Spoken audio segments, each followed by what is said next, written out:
Кыргыз Республикасынын президенти Ош областынын ыйгарым укуктуу өкүлү, урматтуу депутатыбыз Алишер Козуев тарабынан ичүүчү суу жана сугат маселелери боюнча маалымдайт. 30 Адыр каналынын толук реабилитация жумуштары аткаруу максатында Дүйнөлүк банктын көзөмөлдөөсү менен суу ресурстары кызматы тарабынан тендердик комиссия түзүлүп, тендер жарыяланган. Тендер 2 этаптуу эл аралык талаптарга ылайык 10 январда комиссиянын жыйыны өткөрүлүп, бүгүнкү күндө техникалык бөлүгү комиссиянын курамы тарабынан кароо иштери жүргүзүлүүдө. Аны 30 Адыр каналынын ремонт иштери башталат.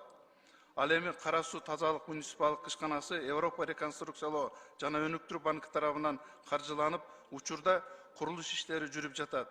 Долбоордун жалпы баасы 5 миллион 300 миң еврону түзүп, Кара суу шаарында таза суу жана саркындуу сууларды чыгаруу системаларын куруу долбоору ийгиликтүү ишке ашырылды.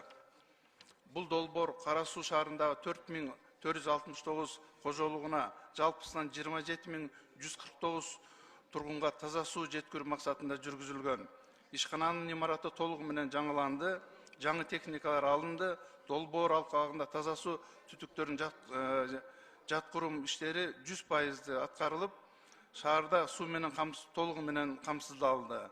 Ал эми саркындуу суулардын чыгаруу канализация системасын куруу иштеринде канализация линиясын тартуу иштери калды. Жалпы аткарылган жумуш 80% түзөт. Учурда саркындуу суулардын түтүктөрүн 4,5 километр тартууга иштер алдыда турат.